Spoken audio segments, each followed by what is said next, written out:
Buonasera a tutti, grazie di essere qui presenti oggi pomeriggio. Ringrazio fin da subito tutti i operatori, imprenditori, i vari rappresentanti a vari livelli, il dottore regionale Federico Caner e il dottor Squarcina per il supporto nell'ambito tecnico. Permettetelo subito, fin da subito voglio anche ringraziare coloro che ancora una volta ci ospitano all'interno di questa sala conferenze e dunque un ringraziamento speciale all'hotel Detenue che ci dà lo staff e alla direzione appunto dell'hotel che ci dà questa disponibilità. Grazie ancora. Questo incontro è un incontro che abbiamo promosso come sezione locale della Lega e che abbiamo subito, fin da subito, in sintonia con l'associazione albergatori, abbiamo deciso in primis, l'associazione che in primis appunto si è fatta promotrice di poter intavolare una discussione, un incontro con le referenti regionali in modo tale da poter discutere sul tema del turismo, entrando nel merito delle nuove direttive regionali e allargandole poi a tutto il settore, a tutto il comparto turistico balneare. In particolar modo entrando nel merito della questione legata alla disciplina degli obblighi informativi riguardanti appunto gli alloggi di destinazione dati in locazione turistica, per poi continuare, come dicevo prima, nell'ambito generale del turismo. Mi permetto anche di dire, dunque, fare un'osservazione, fare un plauso, che ancora una volta la nostra regione ha dimostrato lungimiranza a recepire subito una legge nazionale, dimostrando appunto di avere quella sensibilità, quel tatto, quello spessore appunto per affrontare e dunque dopo determinare a cascata, diciamo così, l'applicazione di vari territori. Una legge emanata dal governo precedente, nella figura in primis anche del ministro Centinaio, che ha dimostrato tanta sensibilità e tanta capacità anche nell'affrontare varie tematiche. Ricorderete tutti anche la partita legata alla Bolkestein di qualche mese fa, che sicuramente pendeva come una spada di Damocle sulla testa di tantissimi imprenditori del vari comparto del turismo, ma che sembra adesso dare una boccata di ossigeno perché appunto è stata intrapresa una soluzione nel merito.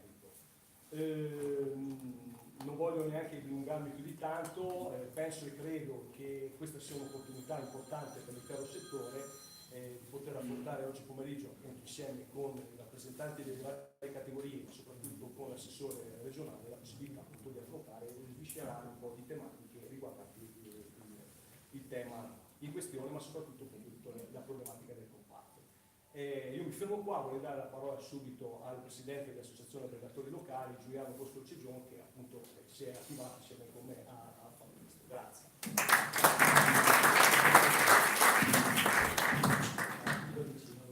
Buongiorno a tutti, ringrazio tanto il primis l'assessore Federico Caner, il dottor Federico Caner, assessore al turismo, per la presenza qui a Chioggia, che è molto importante per noi. Il nostro presidente, vicepresidente nazionale, presidente regionale, il dottor Marco Michieri, i tecnici regionali che oggi ci spiegheranno, diciamo in anteprima forse anche nazionale, del nuovo decreto legge. Sicché io auguro a tutti voi che sia una cosa molto interessante su tutti gli aspetti sia ricettivi che anche balneari, e ringrazio la sessione di Chioggia nella persona del dottor Raggiunier Dauphin per l'organizzazione della sezione della Lega Nord di Chioggia per il supporto che ci ha dato per l'organizzazione, che per noi è stato molto importante. Grazie e buon lavoro.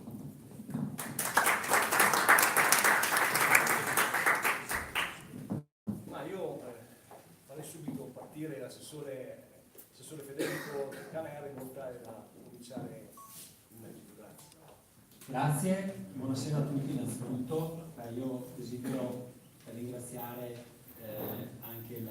permettetemi anche di ringraziare anche la sezione locale del mio partito che si è adoperata assieme alle parti istituzionali e quindi anche assieme a Giuliano Boscolo dell'Associazione dei Direttori di Chioggia e a Marco Dolfini qui presente per aver chiesto di essere presente qui oggi a fare un punto della situazione sulle questioni turistiche, ma soprattutto per ascoltare non solo gli albergatori ma tutti coloro, gli operatori, tutti coloro che hanno a che fare col turismo. Quindi vi ringrazio per aver organizzato questa serata. Tra l'altro assieme a voi c'è anche Alberto Maschio, che è dell'Associazione Iesolana Albergatori, quindi non ci sono solo i Chiogiotti, e Bibione anche, ecco, perfetto, quindi c'è un po' la costa. Ecco, permettetemi subito di dire questa cosa qua, visto che vedo gli esoliani, i bibionesi presenti. Io sono convinto di una cosa, poi entriamo nel merito delle questioni di Brambilla. Scusa, Marco Micheli, l'amico Marco Micheli, che è segretario regionale nonché vice nazionale di Federalberghi. Io sono convinto che oggigiorno per affrontare le sfide internazionali che abbiamo anche in termini di promozione e quindi di incoming, cioè noi il compito è quello di portare i turisti sulla nostra costa, sia indispensabile parlarsi tra amministrazioni, tra OGD, tra consorzi di promozione, tra albergatori stessi, e quindi vi ringrazio di essere presenti qui oggi, perché il tema della promozione della costa deve essere sempre più possibile unificata, cioè noi dobbiamo presentarci all'estero vendendo un prodotto che è su tutta la costa. Non è un caso che stiamo portando avanti anche degli accordi addirittura con la regione Venezia, Friuli Venezia Giulia, vicino a noi a nord, per cercare di promuovere tutto il litorale insieme, perché guardate che il turista oggigiorno quando si muove non è che fa tanta distinzione, visto che qua c'è Bibione, tra Lignano e Bibione, che è al di là del fiume. Si muove nella costa che la ritiene similare all'Alto Adriatico, cioè spiaggia, sabbia. Sicuramente le nostre località sono differenti e offrono cose diverse, perché Bibione è diversa da Cavolo, è diversa da Jesolo, è diversa da Chioggia, da Sottomarina.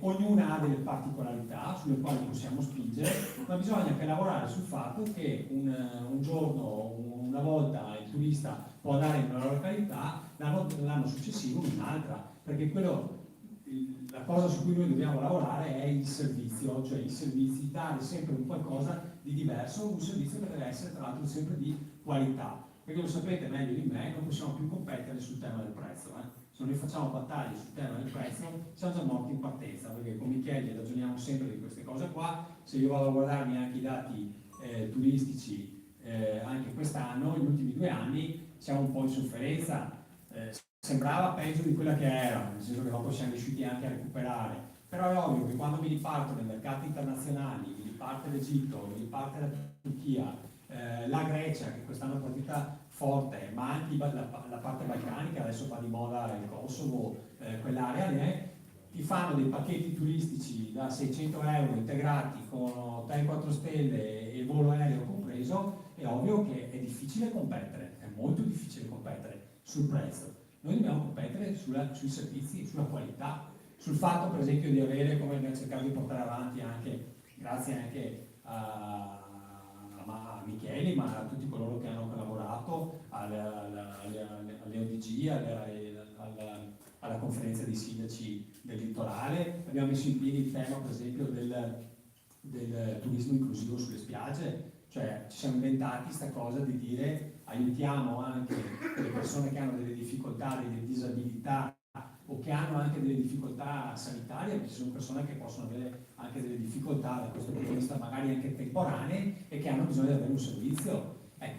Il Veneto da questo punto di vista, prima regione in Italia anche per quanto riguarda la sanità pubblica, deve anche spendere questa cosa di dire a un turista tedesco che quando va in giro per il mondo ti dice ascolta, vieni in Veneto che se ti succede qualcosa hai anche una certa sicurezza sanitaria, oppure hai delle persone con delle disabilità, trovi il personale adeguato che è in grado di dare delle risposte. Sono queste le cose che dobbiamo parlare. Prima parlavamo con Alberto Maschio anche sul tema, lo posso dire, no? Perché lo diciamo, sul dare dei servizi anche in spiaggia, quindi dare la possibilità anche agli albergatori e ad altri di poter dare dei servizi di somministrazione delle bevande anche in spiaggia, come fanno già da altre parti in giro per il mondo, non è che inventiamo niente di nuovo, però se vogliamo essere all'avanguardia da questo punto di vista qua, bisogna dare servizi, allora giustifichi anche un prezzo più elevato. Prezzo più elevato che non è che perché noi o gli albergatori o anche gli operatori siano gente che vuole guadagnare di più, semplicemente perché purtroppo, lasciatemi qua fare un po' di parte di opposizione, cioè vivevo in un paese dove la tassazione è fuori per fuori e di conseguenza se non voglio aprire temi cari degli albergatori dall'IMU che devono pagare con gli alberghi e tutte le altre tematiche, dove insomma alla fine il costo costo della vacanza è molto maggiore per un problema, diciamo, di sistema paese che te lo fa scontare, quindi non è colpa del privatore se costa di più fare la vacanza qua, è che purtroppo abbiamo delle tasse e dei balzelli economici che ci portano ad avere, e delle regole anche che qui vengono imposte, da qualche altra parte magari un po' meno, che però ci portano ad avere un prezzo più alto. Allora, se noi facciamo la competizione sul prezzo, come vi dicevo, siamo morti. Se lo facciamo sul servizio, allora possiamo continuare a convincere queste persone a venire da noi a fare una vacanza al mare, e dopo dalla vacanza al mare ci aggiungiamo anche qualcos'altro, perché tutto il lavoro che si sta cercando di fare anche col tema del Veneto, the Land of Venice, cioè il fatto di dire usiamo Venezia, e anche qua non offendetevi, anche i Gesotti lo dicono, non spero offenda voi altri, voi veronesi, voi trevigiani come me, perché si usa Venezia. Venezia è conosciuta in tutto il mondo, purtroppo Veneto, che ci piaccia o non ci piaccia, non è conosciuta a livello internazionale. Abbiamo cercato in tanti anni di spingere, di fare la promozione, ma non è conosciuta. Venezia sì. Io sono appena tornato da una fiera in Giappone, quando parti con Venezia ti dico come i fortieri. Dopo da Venezia gli dici guarda che Venezia non c'è solo Venezia, dopo ci sono le Dolomiti, ci sono le colline, c'è il lago di Garda, c'è il mare, ci sono le città d'arte, tra cui anche Chioggia, che è stupenda e che ha una sua particolarità, e allora gli vendi tutto il resto. Però l'attrattore è quello. Scusate se ho fatto questo inciso, ma è per far capire che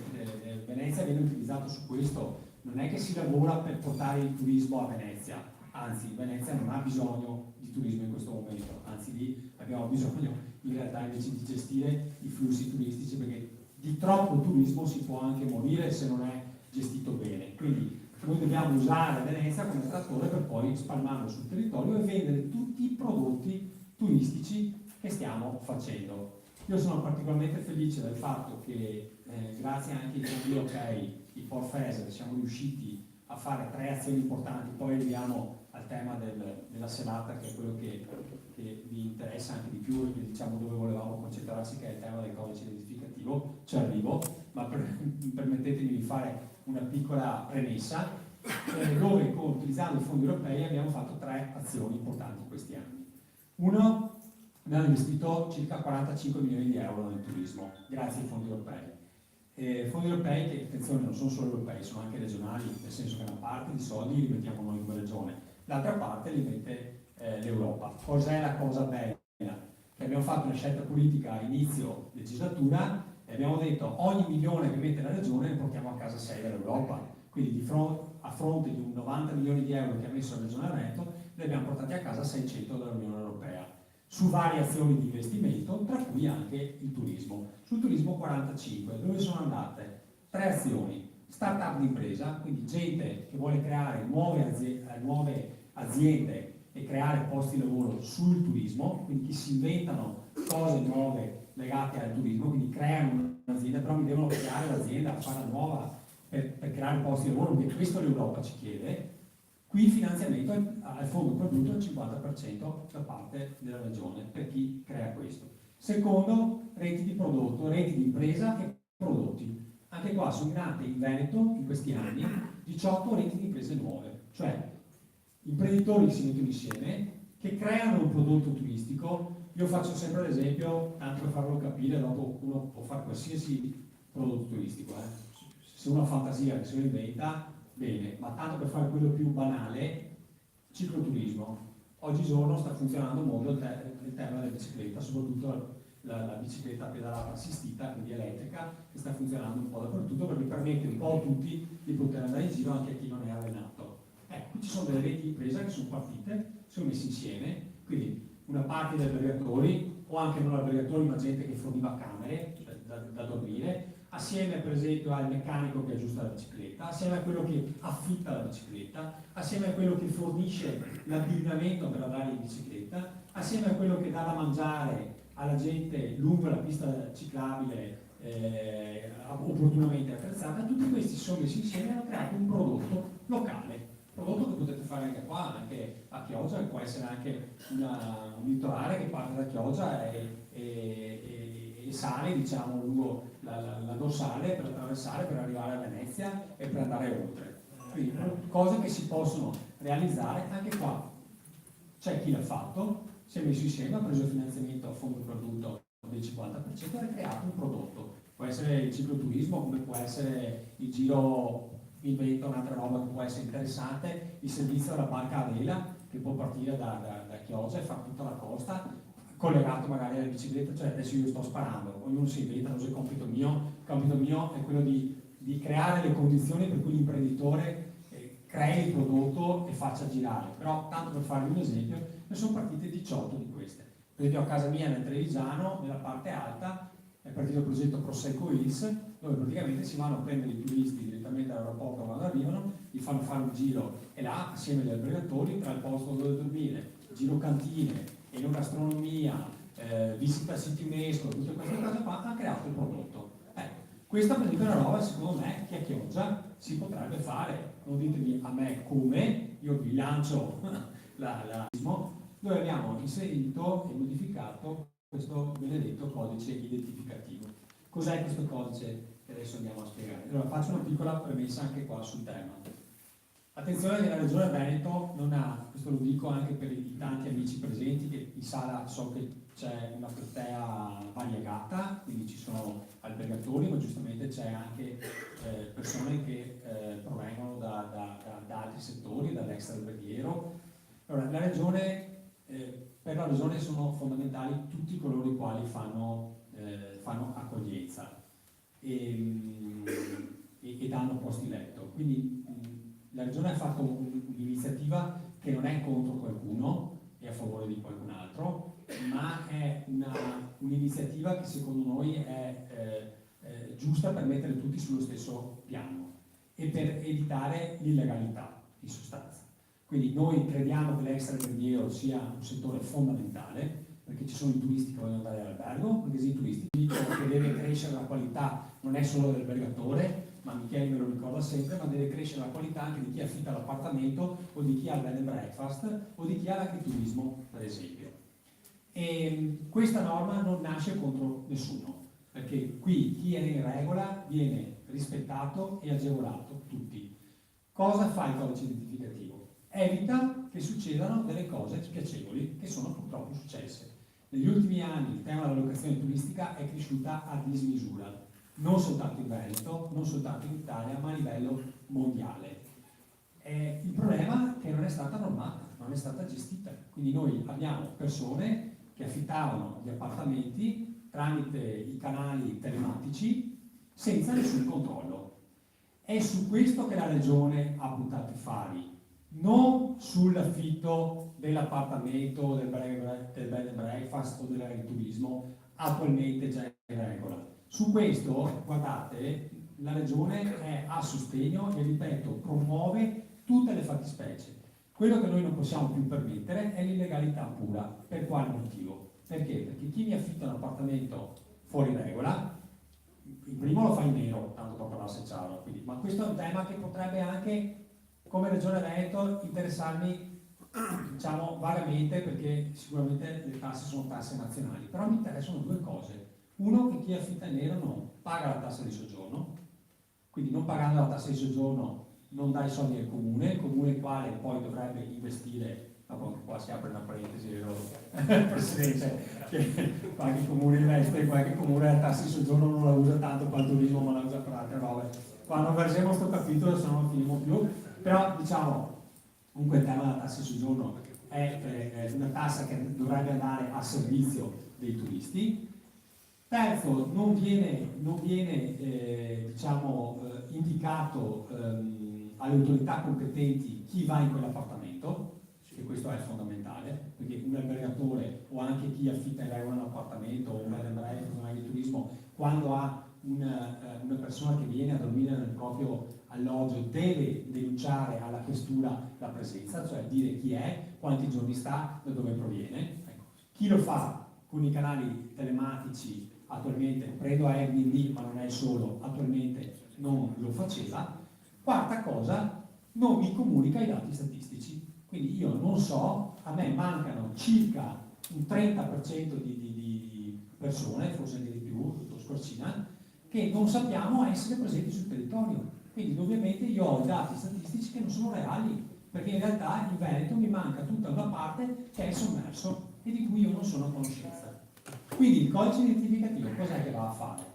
Non fa niente di drammatico, dice semplicemente: tu vuoi affittare il tuo appartamento? Benissimo, chiedi alla regione questa assegnazione di codice che noi ti diamo, che è una sorta di targa, è come avere la targa sulla macchina, cioè ti riconosco, no? Ti do questo codice, la compilazione avviene tutta in maniera telematica, quindi niente cartaceo, tu comunichi, dici guarda, io voglio aprire, voglio affittare il mio appartamento, mi fai la domanda, io ti rilascio il codice, il tuo codice lo metti nel portale Airbnb e lo metti anche fuori del tuo appartamento che affitti. Questo cosa serve? Serve semplicemente per fare i controlli. Chi è in regola, chi ha chiesto il codice, fa il suo lavoro tranquillamente. Chi non ha il codice significa che è un fuori regola. Allora la polizia municipale può andare a fare il controllo o in maniera telematica sui portali o anche fisicamente procedendo, diciamo, per le strade, vedendo che magari via vai i turisti su un appartamento e vede che non ha esposto il codice, fa il controllo e verifica se quella persona è in regola oppure no. Tutto qua. Si tratta di avere delle regole comuni, perché signori non è giusto che ci siano delle persone che pagano le tasse, che siano costrette anche dalle normative nazionali e regionali a doversi adeguare, ovviamente poi hanno un prezzo che cresce perché devono rispettare determinate regole, e ci sono delle persone che fanno totalmente in nero. Ovvio che è una concorrenza sleale, io non posso avere sul territorio persone che fanno concorrenza sleale, quindi non è una lotta diciamo, all'extraverghiero, è semplicemente chiedere a chi affitta l'appartamento che lo faccia in regola. Che tra l'altro, diciamoci chiaramente, in realtà chi lo fa, da parte regionale non c'è nessuna tassazione, semplicemente avrà la cedolare secca da pagare, tutto qua. Cioè l'unica tassa che deve pagare è la tassa di soggiorno, come tutti coloro i quali non solo albergatori ma anche bed and breakfast, agriturismi, devono applicare al turista che arriva, quindi tasse di soggiorno che però la paga il turista, e io che affitto l'appartamento ho la cedolare secca da pagare, punto, basta, non c'è altro. Quello che interessa a me è che mi comunichino i dati statistici, che mi dicano chi viene, quanto sta e va via, punto. Ecco, io credo che questa sia una norma sensata. Tra l'altro questa cosa qua non mette in difficoltà chi oggi è già iscritto, perché io sto parlando di quelle persone, di coloro i quali fanno la locazione turistica che ad oggi non veniva denunciata, ma ci sono tantissime persone che oggi affittano già l'appartamento in regola, e questo va detto, quindi ripeto, è secondo me un'azione di giustizia non nei confronti degli albergatori, ma nei confronti di tutto il mondo del turismo, anche di chi, ripeto, oggi ha un appartamento e lo sta già affittando in regola e paga le proprie tasse. Ecco, quindi questo è l'intervento che noi abbiamo cercato di fare. Non so se mi stava sfuggendo qualcosa in merito, però ecco, eventualmente io non vorrei fare un comizio qua stasera, nel senso che vorrei anche sentire da parte vostra quelle che sono magari le richieste, le perplessità che avete e sul codice identificativo e su altre tematiche che possono essere di promozione turistica piuttosto che di normativa turistica. Qua con me c'è il dottor Sorcina, che è, diciamo, la persona che segue proprio le norme in regione, la persona che ci ha aiutato anche a redigere questa normativa. Ah sì, ecco, una cosa che mi ero dimenticato, dopo passo la parola a Scorcina, è che questo tema del codice identificativo non è che la Regione Veneto sia partita così, insomma, è una discussione che si sta avendo a livello internazionale, ormai direi, perché penso a grandi località come Barcellona, come Parigi, Londra, che anche loro hanno la difficoltà della gestione perché degli appartamenti, perché guardate che poi la gestione degli appartamenti non regolamentata crea dei problemi anche nella gestione urbana delle città. Io prendo Venezia e Verona in particolare, abbiamo delle situazioni incredibili. Quindi tutte le regioni in Italia ormai sono partite, la regione Lombardia è partita per prima, se vi ricordate, gli era stata impugnata la legge all'inizio, noi abbiamo aspettato che fosse finita, diciamo, quella quella situazione, quella contestazione, e appena abbiamo avuto la sentenza siamo partiti anche noi come Veneto, ma è partito il Lazio, poi c'è Toscana, Liguria, quindi tutte le regioni si stanno dotando di questo codice, e addirittura c'era l'ex ministro Centinaio che l'aveva messo come, anzi l'aveva messo proprio in decreto, anche se poi non l'aveva ancora, diciamo, non ha fatto a tempo come si può dire, ad attuarlo, ecco, però aveva previsto il codice identificativo nazionale. Ora so che anche il ministro Franceschini lo vorrà portare avanti a livello nazionale, quindi è una cosa, insomma, che si doveva fare in ogni caso, che lo faccia o meno il Ministero. Il ragionamento si applica, così come si applica in Lombardia, così come si applica in Toscana, ma guardate, io sono in contatto costantemente con i miei colleghi in Commissione Turismo a Roma, in tutte le regioni c'è chi è già partito e chi non è già partito lo stava facendo, proprio per le ragioni che vi ho detto.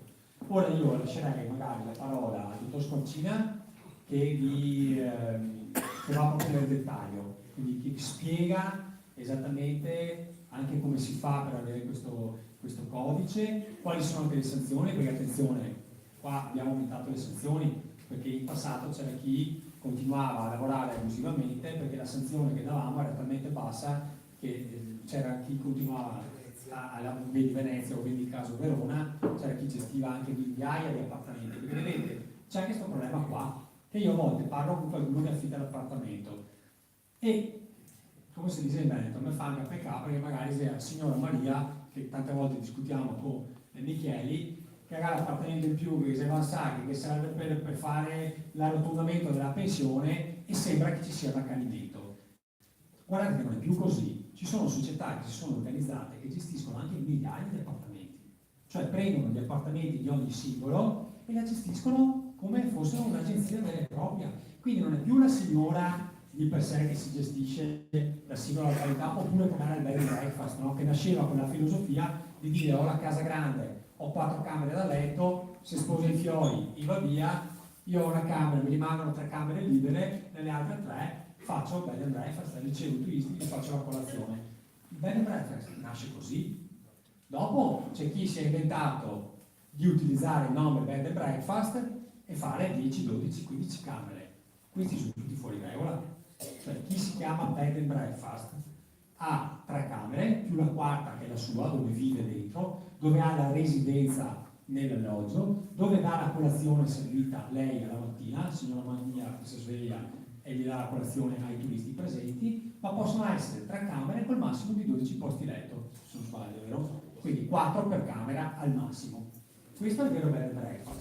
Se vedete fuori B&B con 10 camere non potrebbe chiamarsi B&B, è un'altra roba, è un affittacamere, è quante tipologie abbiamo? Una valanga di tipologie, case per vacanze, abbiamo di tutto e di più, ecco, tanto per essere chiari. Ecco, io termino qua perché sennò mi rendo conto che arriviamo anche lunghi, anche perché volevo lasciare spazio alle vostre domande. Passo la parola al dottor Scorcina e magari andiamo più sul merito della legge. Grazie.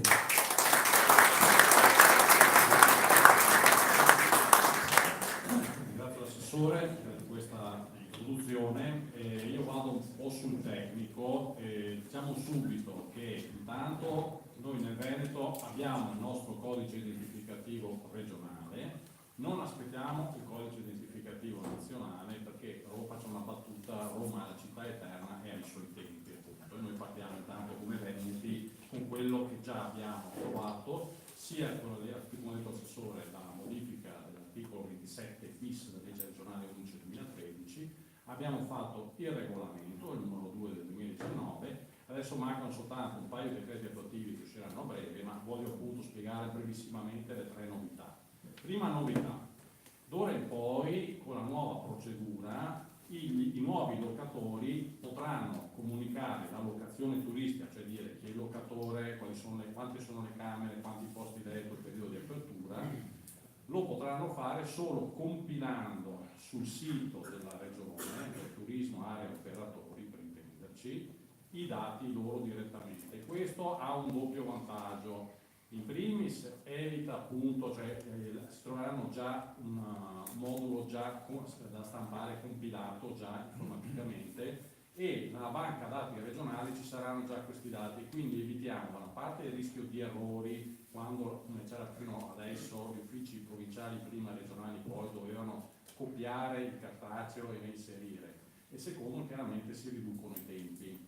Poi chiaramente la modalità di trasmissione per chi è impresa, cioè penso alle agenzie immobiliari turistiche, quelle agenzie immobiliari che gestiscono tanti appartamenti, lo fanno tramite SUA come facevano in passato.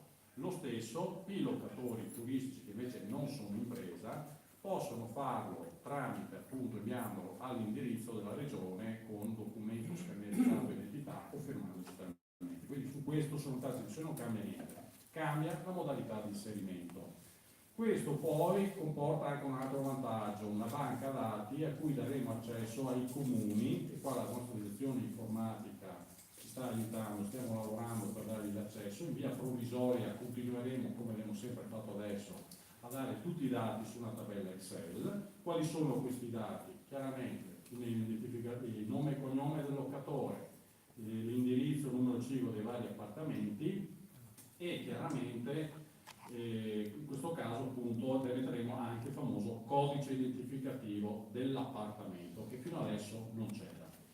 Codice identificativo, voglio già tranquillizzare tutti coloro che hanno già fatto la comunicazione di locazione turistica, che magari sono presenti qui in questa sala, che loro non dovranno mandare, quelli che hanno già fatto e sono in regola, non dovranno mandare comunicazioni o richieste per avere il codice identificativo.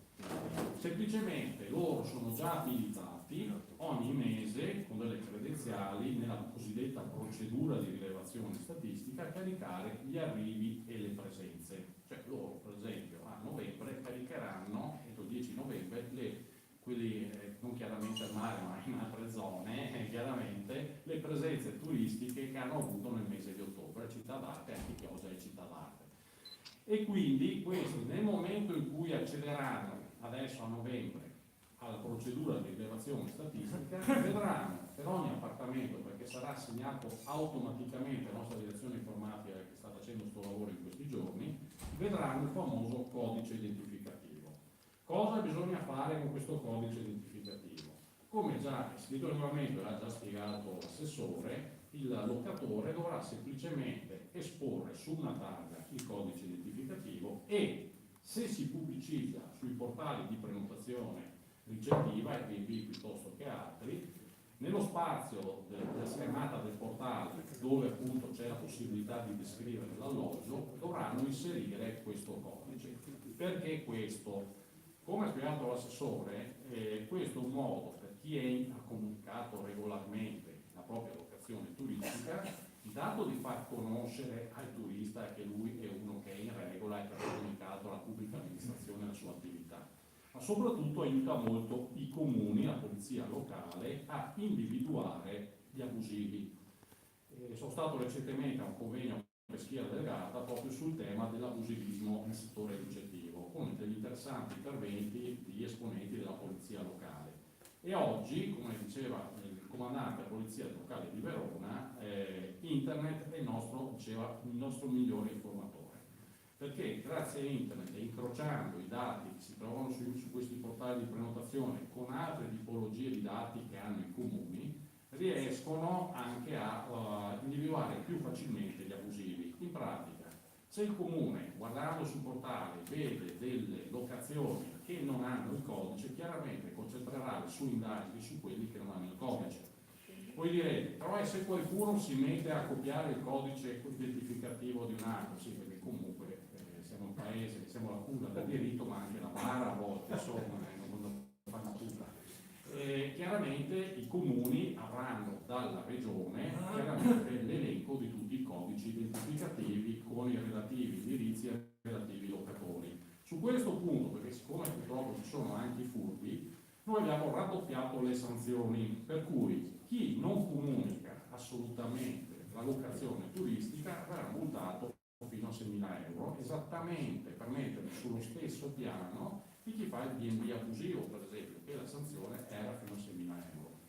E chi fa il furbo e comunica dati falsi, è peggio ancora, appunto, sanzione massima sarà 14.000 euro, esattamente come chi fa la classificazione dichiarando cose false che non ha fatto. Quindi abbiamo voluto da questo punto di vista mettere sullo stesso piano gli abusivi nel settore delle locazioni, dove, lo ripeto, si dà solo in locazione l'appartamento senza prestazione di servizi durante il soggiorno del cliente, con le tipologie classificate, cioè quelle che danno sì la camera, ma danno anche dei servizi durante il soggiorno del turista, esempio B&B che gli dà la prima colazione.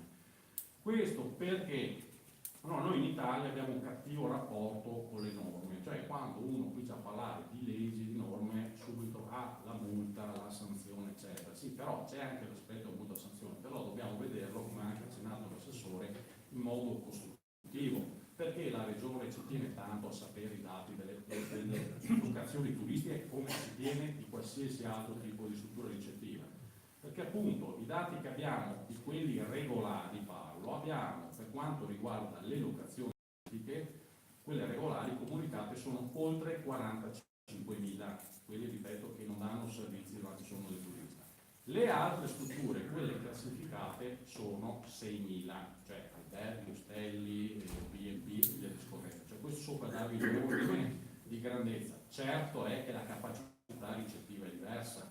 Ovviamente non si può paragonare l'albergo, cioè io non avevo posti letto con quelli in appartamento, però ciò nonostante, nei dati che abbiamo, le locazioni turistiche pesano per circa il 30% sia dei posti letto che delle camere. Voi capite che quando si immagina un evento a 70 milioni di presenze turistiche non può assolutamente rinunciare, se vuole essere la prima regione d'Italia per presenze turistiche, al conteggio delle presenze turistiche, ovviamente anche nelle locazioni. Ma questo non solo per mera curiosità o soltanto per fini di promozione turistica, perché chiaramente, come ha anche accennato l'assessore, ci sono problemi anche di altro tipo, cioè quando ci sono tantissimi turisti in alta stagione cominciano ad esserci problemi di vivibilità, di sicurezza, di inquinamento, di traffico e via discorrendo, che la regione e ma anche i comuni sono interessati a monitorare anche per poi fare una politica di infrastrutture, di programmazione e quant'altro. Allora, detto questo, ripeto, chi è già in regola semplicemente già comunicato la propria locazione, dal mese prossimo vedrà, collegandosi al sito dove carica arrivi e presenze, quali sono questi codici indicativi e li esporrà su una targa. Le dimensioni del regolamento sono contenute, 10 cm per 3, non vogliamo il francobollo con microscopio, neanche vogliamo il tabellone. E in questo caso abbiamo anche scritto nel regolamento, perché abbiamo situazioni variegate, se ci sono problemi di esposizione della targa all'esterno dell'edificio, vuoi perché è vincolato, vuoi perché ci sono regolamenti condominiali che lo vietano, vuoi che ci siano regolamenti comunali, in questo caso comunque per evitarsi la sanzione, perché c'è la sanzione per l'omessa esposizione del codice più sulla targa, dovranno dimostrare che c'è questo divieto.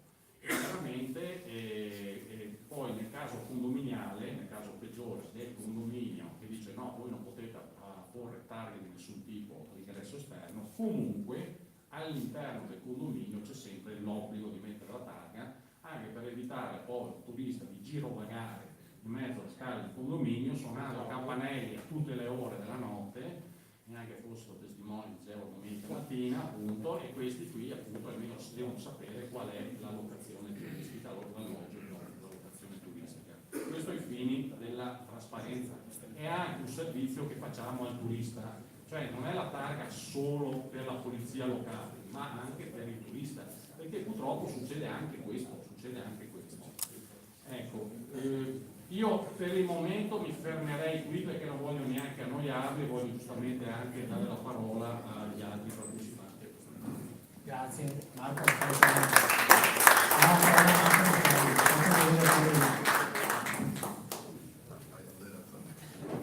Buongiorno a tutti, è come sempre un piacere essere qui a Chioggia. Allora, l'assessore credo che sia stato più che esauriente. Io c'è un punto sul quale vorrei ulteriormente ribadire. Ti vedono. Ah, sì. Se il fiato mi regge stare in piedi. Allora, c'è un punto che mi preme ribadire, l'ha già detto in tutti i modi possibili e immaginabili l'assessore, perché il tema di questo codice identificativo è stato mal letto all'inizio, perché sembrava una volontà punitiva nei confronti di chi fa un'attività che non sia quella alberghiera. Allora, quello che posso premettervi io come rappresentante degli albergatori, ma come presidente di Confturismo, anche rappresentante di chi affitta appartamenti, di chi fa bed and breakfast, di chi fa il cosiddetto extra alberghiero. I più colpiti dall'abusivismo non sono gli alberghi, signori.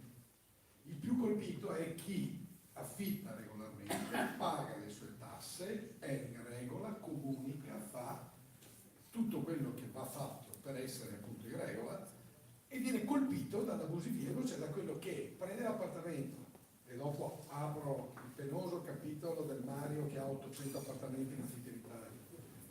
Apre un appartamento a tassazione zero, signori, siamo bravissimi, tutti a fare concorrenza, Se gli fosse dato un albergo completamente in nero, è chiaro che fa metà delle tariffe di un albergo regolare e questo non credo piacerebbe a nessuno. Quindi il tema è dare un codice identificativo, è la misura meno gravosa, poi devo dare atto alla Regione e anche ringraziarli, perché sono stati molto attenti nel non complicare la vita. Sono reduce da una mattinata in cui ho compilato 27.000 scartoffie per una sciocchezza. La Regione è riuscita a far sì che tutto si compili via telematica e soprattutto chi è già in regola, quindi la premialità nei confronti di chi è già in regola, sta nel fatto che chi è già in regola si trova il suo numero, il suo codice identificativo direttamente comunicato senza dover fare assolutamente nulla. Quindi ribadisco la non volontà punitiva nei confronti di alcune categorie e nei confronti di altre categorie.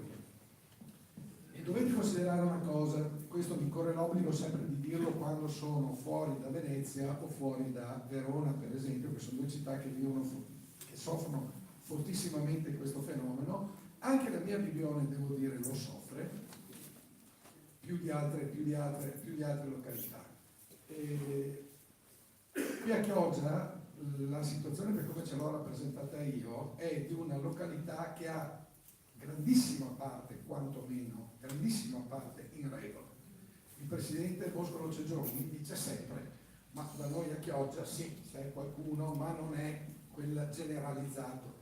A Bibione, tanto per capirsi, per fare un paragone, una statistica fatta da Federalberghi Nazionale, mi pare 4 mesi fa, rilevava 1500 appartamenti in affitto su Airbnb, cosa che da voi non è riscontrata e non è riscontrabile. Il famoso Mario che ha 800 appartamenti, non è, l'assessore citava la signora Maria, che anch'io a mia volta ho preso, non mi ricordo ormai più nel corso degli anni da chi, ma è simpatica come immagine, dire sempre la signora Maria, ma noi non ce l'abbiamo su quella signora Maria che affitta la camera della figlia che ne va all'università, non ce l'abbiamo su con chi affitta un appartamento, anche 2 appartamenti. Noi ce l'abbiamo con quel signor Mario, trovato sempre dallo studio di Federalberghi Nazionale, che su Airbnb Mario gestisce 800 appartamenti, Attilio ne gestisce 1500, Attilio deve essere un nome che piace, però 1500 appartamenti. Questo signore gestisce 1500 appartamenti. Io molto modestamente gestisco un albergo a 67 camere. È più imprenditore Attilio o sono più imprenditore io? 67 a 1500. Allora, non c'è, ribadisco, volontà punitiva e l'assessore ve l'ha detto, ve l'ha testimoniato abbondantemente da parte della Regione, men che meno c'è da parte della categoria degli albergatori nei confronti dei colleghi dell'extra alberghiero.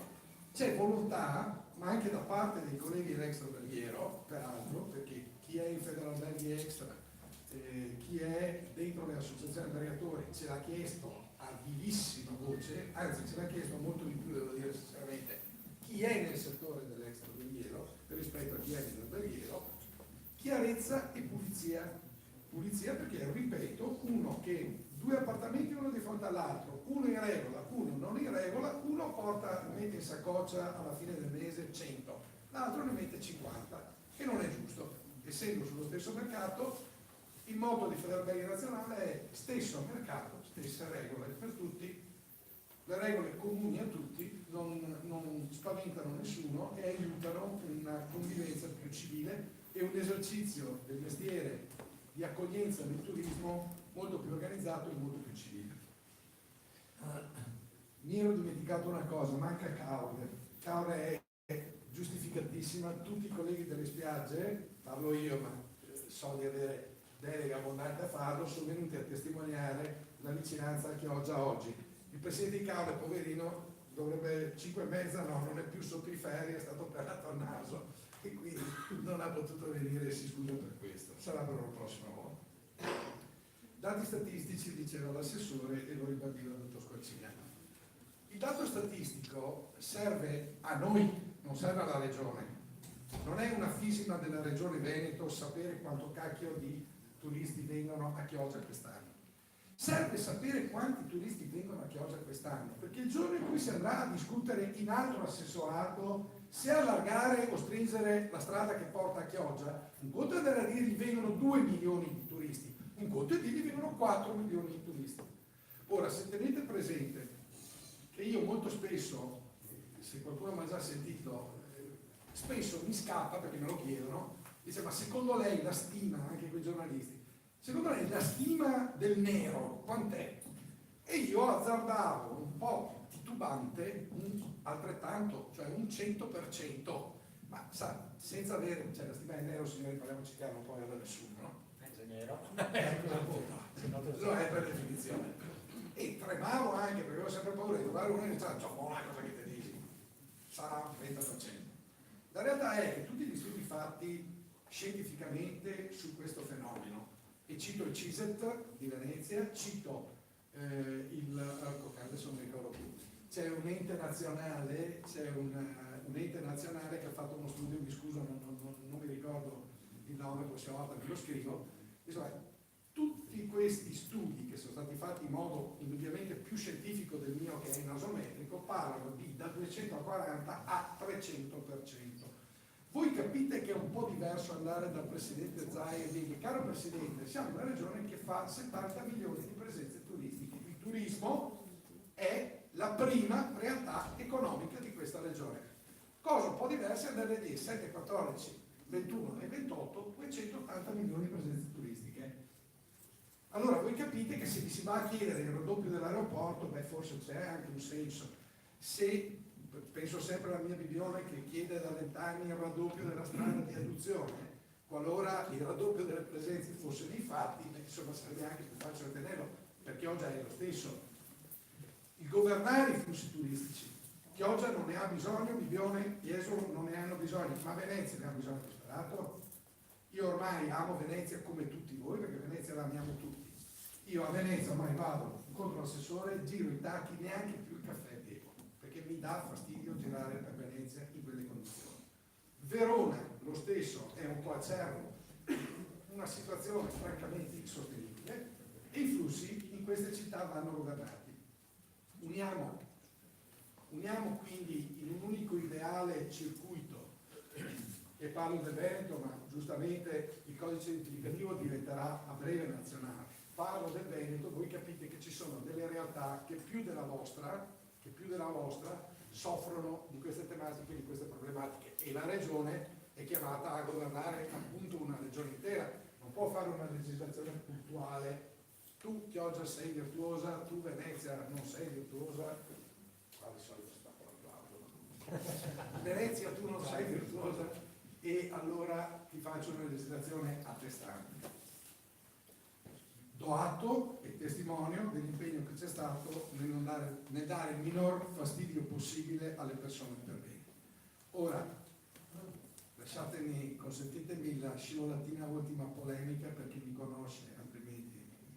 Cari sindaci, non so se ci sia il sindaco di Chioggia presente. No, peccato. Cari sindaci, adesso non avete più scuse. Cari comandanti dei vigili, adesso non avete più scuse. La legge c'è, le sanzioni ci sono. Come ricordava giustamente prima che stava chiacchierando l'assessore, con le sanzioni che ci sono, becchi 2 abusivi e ti paghi un anno di vigile per fare i controlli. Quindi i signori sindaci adesso non hanno più scuse.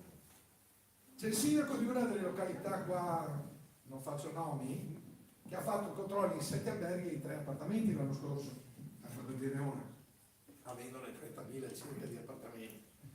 Ecco, d'ora in avanti, signori sindaci, non avrete più scuse. Sappiate che, per quel che riguarda me personalmente, io sono sempre stato in piedi, proseguirò a testarli come prima, ma credo che i miei colleghi presidenti delle varie territoriali, qualora voi non rispondiate a questa legislazione regionale, qualora non vi attiviate, e con questo sarete complici di un abusivismo, di un nero, di questo e di quello, credo che anche i miei colleghi saranno un po' stufi di accondiscendervi e vi pesteranno sonoramente. Grazie a tutti.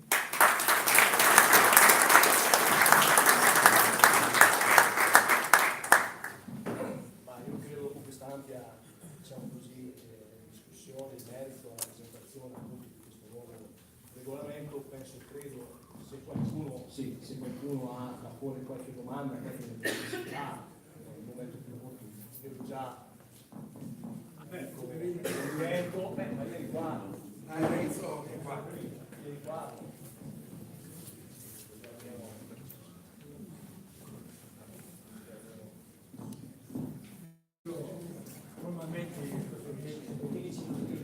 Normalmente devo ringraziare tutti. Non è una cosa facile, non si sente. Beh, non me lo posso mettere in bocca.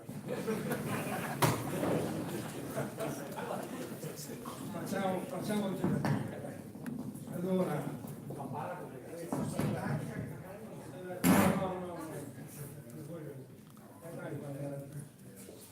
allora io devo ringraziarvi ovviamente perché gli argomenti sono talmente si sente.